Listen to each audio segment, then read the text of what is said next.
तो कैसे हैं आप लोग। स्वागत है आपका इस वीडियो में। और इस वीडियो में हम पढ़ रहे हैं क्लास 10th का हिस्ट्री का chapter number 3, nationalism in India. और इसके पहले मैंने 2 वीडियोस किए हैं इस चैप्टर के ऊपर। अगर आपने उन वीडियोस को नहीं देखा तो उसका उनका लिंक मैंने नीचे डिस्क्रिप्शन में दे दिया है, आप वहां से उन वीडियोस को देख सकते हैं। तो अब हम शुरुआत करते हैं टॉपिक नंबर 3 इस चैप्टर का, जिसका नाम है टुवार्ड्स सिविल डिसोबीडियंस। तो इसका हिंदी में अगर हम मीनिंग निकालें तो हिंदी में मतलब होता है सविनय अवज्ञा आंदोलन की ओर। यानी जो सविनय अवज्ञा आंदोलन हुआ था उसकी ओर कैसे बढ़े हैं हम, इस चीज़ को अब हम इस टॉपिक में पढ़ने वाले हैं। तो देखिए 1922 के फरवरी में महात्मा गांधी ने ये डिसीजन लिया कि वो अपना नॉन कॉपरेशन मूवमेंट जो चल रहा था उसे वो वापस ले लेंगे। उसका रीज़न ये था कि उन्होंने महसूस किया कि जो मूवमेंट है वो बहुत ही ज़्यादा वायलेंट हो रहा है कुछ जगहों पर। और जो सत्याग्रही हैं यानी कि उनके जो फॉलोअर्स हैं जो कि इस मूवमेंट में पार्टिसिपेट कर रहे हैं, उनको सही तरीके से ट्रेन करने की ज़रूरत है ताकि वो मूवमेंट को अच्छी तरीके से चला सके। और हम बड़े स्तर पर यानी कि मास लेवल पर हम अगर जनता के स्तर पर मूवमेंट करना चाहते हैं तो उससे पहले सभी को ट्रेन करना बहुत ही ज़रूरी है ताकि वो अपने फीलिंग्स को कंट्रोल कर सके और मूवमेंट को एक सही दिशा दे सके। कांग्रेस के अंदर कुछ लीडर्स थे जिन्हें लगता था कि इस तरीके के जो मास स्ट्रगल्स हैं ये सही नहीं है, और वो इस चीज़ से काफ़ी ज़्यादा परेशान हो चुके थे और थक चुके थे। और वो चाहते थे कि वो इलेक्शंस में पार्टिसिपेट हो, प्रोविंशियल काउंसिल के जो इलेक्शन है उसमें वो पार्टिसिपेट करें, और जो कि गवर्नमेंट ऑफ इंडिया एक्ट 1990 के बाद से हो रहा था, उसके उस नियम कानून के अनुसार हो रहा था। तो देखिए उनका मानना ये था कि जो पार्टिसिपेट करना चाहते थे इलेक्शंस में जो कांग्रेस के लीडर्स, उनका मानना ये था कि ब्रिटिश पॉलिसीज़ का अपोज करना बहुत ही ज़रूरी है। कहाँ पे? काउंसिल्स में, यानी इलेक्शन में पार्टिसिपेट करके काउंसिल्स में जब वो पहुँचेंगे तो वहाँ पे ब्रिटिश पॉलिसीज़ को वो अपोज करेंगे तो वो ज़्यादा बेटर होगा। और वहाँ पर वो रिफॉर्म लाने के लिए आर्गुमेंट देंगे और डेमोन्स्ट्रेट करेंगे, यानी दिखाएंगे कि देखिए ये जो काउंसिल्स हैं ये ट्रूली डेमोक्रेटिक नहीं है, तब जाकर हम कुछ बदलाव ला सकते हैं। तो इस तरह के लीडर्स में थे आपके CR दास और मोतीलाल नेहरू। मोतीलाल नेहरू तो आप जानते ही होंगे कि जवाहरलाल नेहरू के पिताजी थे। तो इन दोनों ने मिलकर एक स्वराज पार्टी बनाई, और ये स्वराज पार्टी कांग्रेस के अंदर ही उन्होंने बनाई थी ताकि एक तरीके से आर्गुमेंट दे सके कि वो काउंसिल पॉलिटिक्स में लौटना चाहते हैं और ज़्यादा से ज़्यादा लोगों को अपने पक्ष में वो कर सके। इसलिए उन्होंने स्वराज पार्टी का गठन किया कांग्रेस के अंदर ही, ताकि उन लीडर्स को अपने पक्ष में कर सके जो कि एक तरीके से इलेक्शंस में जाना चाहते थे। लेकिन यंग लीडर्स जो थे जैसे कि जवाहरलाल नेहरू और सुभाष चंद्र बोस, ये कुछ चाहते थे कि हम कुछ बड़े स्तर पर करें, यानी कि फुल इंडिपेंडेंस की ये बात करना चाहते थे।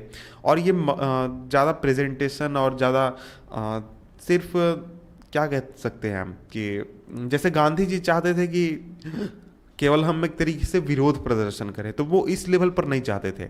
वो चाहते थे कि बहुत ही बड़े स्तर पर बहुत ही रेडिकल सॉल्यूशन हम निकालें ताकि जल्दी से जल्दी हमें आज़ादी मिल सके और हम ज़्यादा एक तरीके से बुलंद आवाज़ में बातों को करें। तो इस तरह की सिचुएशन में जहाँ पर इंटरनल डिबेट चल रहा था और डिस्कशन चल रहा था टॉपिक्स के ऊपर कि किस तरीके से हमारा आगे का प्लान होना चाहिए और किस तरीके से हमें आगे के चीज़ों को सॉल्व करना चाहिए, तो इस दौरान ही 2 ऐसे फैक्टर्स थे जिन्होंने इंडियन पॉलिटिक्स को शेप किया 1920s के अंत में। तो देखिए उसमें से पहला जो चीज़ था जिसने कि इंडियन पॉलिटिक्स को एक तरीके से इफ़ेक्ट किया वो था वर्ल्ड वाइड इकोनॉमिक डिप्रेशन। तो देखिए जब भी हम 1920, 30, 40 की बात करते हैं 1930s के आसपास की, तो ये इकोनॉमिक डिप्रेशन आपको आ जाता है। चाहे हम वियतनाम की बात करें, चाहे हम इंडिया की बात करें, चाहे जर्मनी की बात करें, USA की बात करें, 1930 जो है 1930 का जो इकोनॉमिक डिप्रेशन था वो पूरी दुनिया में देखा गया था और उसका प्रभाव आपको इंडिया पर भी पड़ा था। तो इसमें इंडिया में क्या प्रभाव पड़ा था ये चीज़ हम देख लेते हैं। तो देखिए इंडिया में जो एग्रीकल्चर प्रोडक्ट थे उनके जो प्राइसेस थे वो बहुत ही गिरने लगे थे 1926 से ही, और 1930 के बाद एक तरीके से कोलैप्स कर गए थे। और इसके साथ ही जो एग्रीकल्चरल गुड था इसका डिमांड भी एक तरीके से गिर गया और एक्सपोर्ट जो होता था वो भी काफ़ी ज़्यादा डिक्लाइन हो गया। और इसके बाद पेजेंट्स ने पाया कि वो अपने क्या कहते हैं खेती में जो अनाज उगा रहे हैं उसे वो बेच नहीं पा रहे हैं, और उन वो जो रेवेन्यू चुकाते हैं सरकार को वो भी वो चुका नहीं सकते हैं। इसलिए 1930s आते आते तक, या फिर 1930s के अंत में, जो कंट्री साइड यानी जो देहाती इलाके थे, आपके रूरल एरियाज थे, वो उसमें बहुत उठापटक एक तरीके से चल रही थी और लोग काफ़ी ज़्यादा परेशान थे। Against this background, the new Tory government in Britain constituted a statutory commission under sir John Simon. तो देखिए, इसी चीज़ के बैकग्राउंड में, यानी इधर सब चीज़ हो रहा था जो हो रहा था, इकोनॉमिक डिप्रेशन चल रहा था, लोग परेशान थे, कांग्रेस में लोग डिबेट कर रहे थे कि किस तरीके से हमें आज़ादी का मूवमेंट चलाना है। तो इसके साथ साथ ही जो नया गवर्नमेंट आया ब्रिटेन में, टोरी गवर्नमेंट, तो उसने एक स्टैट्यूटरी कमीशन बनाया सर जॉन साइमन के लीडरशिप में। और इसका एक तरीके से इसको बैठाने का रीज़न ये था कि नेशनलिस्ट मूवमेंट जो हो रहा है, इसके रिस्पांस में इस कमीशन को बैठाया गया था। और इसका काम ये था कि ये इंडिया में आकर इंडिया का जो कॉन्स्टिट्यूशनल सिस्टम है ब्रिटिश द्वारा लगाया गया, उसका फंक्शनिंग को ये देखे और उसके अंदर जो चेंजेस है उसको वो सजेस्ट करे कि किस तरीके से ब्रिटिश जो है वो इस रीजन को, इंडिया को अच्छी तरीके से कंट्रोल कर सकते हैं, रूल कर सकते हैं। और इसमें प्रॉब्लम ये था, ये जो साइमन कमीशन बनाया गया था, इसमें प्रॉब्लम ये था कि इस कमीशन के अंदर एक भी इंडियन मेंबर नहीं रखा गया था। जितने भी मेंबर्स थे वो सभी ब्रिटिश थे, और वो सभी ब्रिटिश एक तरीके से थिंकिंग को रिप्रेजेंट करते थे, और उसके एक तरीके से ब्रिटिश प्रॉफिट को देख रहे थे, और उसके अनुसार वो रिपोर्ट को तैयार करने वाले थे। तो जब साइमन कमीशन अराइव किया इंडिया में 1928 में, और जब वो इंडिया में पहुंचा, तो साइमन कमीशन का स्वागत किया गया स्लोगन के साथ, go back Simon, Simon commission वापस जाओ, स्लोगन के साथ। जितने भी पार्टीज थे, जिसमें कि कांग्रेस भी शामिल है, मुस्लिम लीग भी शामिल है, और भी दूसरी पार्टीज, इस तरह के डेमोन्स्ट्रेशन में उन्होंने पार्टिसिपेट किया। In an effort to win them over, the Viceroy Lord Irwin announced in October 1929 a vague offer of dominion status for India is an unspecified future and a round-table Congress to discuss the future constitution। तो देखिए, ये जो विरोध कांग्रेस द्वारा और दूसरी parties द्वारा हो रहा था, इस विरोध को एक तरीके से शांत करने के लिए, इस विरोध को दबाने के लिए या फिर कम करने के लिए, लोगों को शांत करने के लिए, जो वॉइसरॉय थे लॉर्ड इरविन, इन्होंने अनाउंस कर दिया 1929 में कि जो डोमिनेंट स्टेटस है वो इंडिया के लिए दे दिया जाएगा। लेकिन इस चीज़ को एक तरीके से गोलमोल बात की गई थी कि देखिए होगा, कब होगा, नहीं होगा, इस तरीके की कोई क्लियरिटी नहीं दी गई थी। और उनके द्वारा कहा गया कि राउंड टेबल कॉन्फ्रेंस जो है वो एक तरीके से ऑर्गेनाइज किया जाएगा फ्यूचर कॉन्स्टिट्यूशन को डिसाइड करने के लिए या फिर डिस्कस करने के लिए। तो देखिए, ये जो चीज़ थी, इसने कांग्रेस के लीडर्स को सेटिस्फाई नहीं किया, और जो रेडिकल लीडर्स थे कांग्रेस के अंदर, जैसे कि आपके जवाहरलाल नेहरू हो गए, या फिर जो आपके सुभाष चंद्र बोस थे, जैसे कि जवाहरलाल नेहरू और सुभाष चंद्र बोस थे, ये बहुत ही ज़्यादा एक तरीके से असर्टिव हो गए, ज़्यादा क्या कह सकते हैं, ज़्यादा वो बातें करने लगे और ज़्यादा वो दबाव बनाने लगे कांग्रेस के ऊपर भी, कि कांग्रेस को क्या करना चाहिए और कैसे करना चाहिए। और जो लिबरल्स और मॉडरेट्स जो थे, जो प्रपोज कर रहे थे कि कॉन्स्टिट्यूशनल सिस्टम के अंदर ही हमें फ्रेमवर्क बनाना चाहिए ब्रिटिश डोमिनियन का, और एक तरीके से उनका जो इन्फ्लुएंस था वो बहुत ही कम हो गया, या हम कह सकते हैं ख़त्म भी हो गया। 1929 दिसंबर में जवाहरलाल नेहरू के प्रेसिडेंशियलशिप में लाहौर कांग्रेस का जो क्या कह सकते हैं सेशन हुआ था, उसने एक पूर्ण स्वराज या फिर फुल इंडिपेंडेंस का एक तरीके से डिमांड वहाँ पर रखा गया। It was declared that 26 January 1930 would be celebrated as the Independence Day when people were to take a place to struggle for complete independence। और ये डिक्लेयर किया गया कि 26 जनवरी 1930 को इंडिया का इंडिपेंडेंस डे के रूप में एक तरीके से स्वीकार किया जाएगा, और इसी दिन को एक तरीके इंडिपेंडेंस, कंप्लीट इंडिपेंडेंस के लिए हम प्लेज लेने में एक तरीके से मानेंगे। But the celebrations attracted very little attention, so Mahatma Gandhi had to find a way to relate this abstract idea of freedom to more concrete issues of everyday life. लेकिन ये जो पूरा इवेंट किया गया जवाहरलाल नेहरू द्वारा और दूसरे लीडर्स द्वारा, इसको उतना ज़्यादा अटेंशन नहीं मिला लोगों से भी और दूसरे कांग्रेस के पार्टी के दूसरे लीडर्स से भी। तो इस वजह से अब लोगों को, यानी कि जो लीडर्स थे, उनको आइडिया निकालना था कि किस तरीके से वो ज़्यादा से ज़्यादा इस पर ध्यान ला सके लोगों का, और एक तरीके से जो पूर्ण स्वराज या फिर फुल इंडिपेंडेंस की बात हो रही थी, इसको वो किस तरीके से इम्प्लीमेंट करा सके। टॉपिक नंबर अब हम पढ़ते हैं 3.1, the salt march and the civil disobedience movement. Mahatma Gandhi found in salt a powerful symbol that could unite the nation. तो देखिए, महात्मा गांधी को सॉल्ट में एक बहुत ही अच्छा सिंबल दिखा, एक बहुत ही अच्छा, हम क्या कह सकते हैं, प्रतीक दिखा, जिसमें वो देख सकते थे कि इस पूरी कंट्री को हम एक तरीके से यूनाइट कर सकते हैं। 31 जनवरी 1930 को महात्मा गांधी ने एक लेटर भेजा वायसराय लॉर्ड इरविन को, जिसमें उन्होंने 11 डिमांड्स रखे, 11 उन्होंने डिमांड्स रखे। कुछ जो डिमांड थे वो जनरल इंटरेस्ट के थे, यानी कि जो कॉमन पीपुल हैं उनके बारे में थे। कुछ ऐसे डिमांड थे जो कि स्पेसिफिक डिमांड थे, जो कि अलग अलग क्लासेस के लिए थे, जैसे कि इंडस्ट्रियलिस्ट टू पेशेंट्स, यानी कि जो अलग अलग क्लास थे, जैसे कि गरीब भी है, अमीर भी है, आपको इंडस्ट्रियलिस्ट है, सभी को वो चीज़, एक तरीके से वो चीज़ ज़रूरी था। तो इसका आइडिया ये था कि इन डिमांड्स को मांग कर वो वाइड रेंजिंग, यानी हर सोसाइटी के हर एक तबके को एक साथ लाना चाहते थे, यानी गरीब भी वो मांग रखता था, अमीर भी वो मांग रखता था, किसान भी वो मांग रखता था, ट्रेडर भी वही मांग रखता था। तो इसलिए सभी में एक यूनिटी की भावना आ सके और सभी लोग एक दूसरे के साथ जुड़ सके और इस मूवमेंट में पार्टिसिपेट कर सके, इसलिए उन्होंने सॉल्ट का या फिर जो दूसरे डिमांड रखे, इसको लेकर वो आगे बढ़े। यूनाइटेड कैंपेन, तो एक ही कैंपेन में वो आ सके, यहाँ पर ये कहा गया है। The most stirring of all was the demand to abolish the salt tax. Salt was something consumed by the rich and the poor alike, and it was one of the most essential items of food.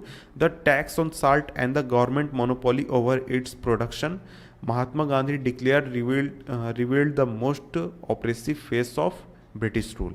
तो देखिए, जो सबसे एक तरीके से मुख्य मुद्दा था इस 11 डिमांड्स का, वो था सॉल्ट टैक्स को एबॉलिश करना। सॉल्ट ऐसा चीज़ था जिसको कि गरीब भी यूज़ करता था और अमीर भी यूज़ करता था, और वो एक तरीके से एक समान में यूज़ करते थे। तो देखिए, ये जो चीज़ था सॉल्ट, ये एक परिवार के लिए या फिर किसी भी व्यक्ति के लिए बहुत ही इंपॉर्टेंट चीज़ था और फूड आइटम का बहुत ही एसेंशियल पार्ट था। तो देखिए, जो सॉल्ट के ऊपर टैक्स लगाया गया था और गवर्नमेंट का जो मोनोपोली था इसके प्रोडक्शन के ऊपर, महात्मा गांधी ने ये डिक्लेयर किया कि ये एक तरीके से बहुत ही ऑप्रेसिव फेस दिखाता है ब्रिटिश गवर्नमेंट का। और अब हम आगे बढ़ते हैं। महात्मा Gandhi's letter was in a way an ultimatum. If the demand were not fulfilled by 11 March, the letter stated the Congress would launch a civil disobedience campaign.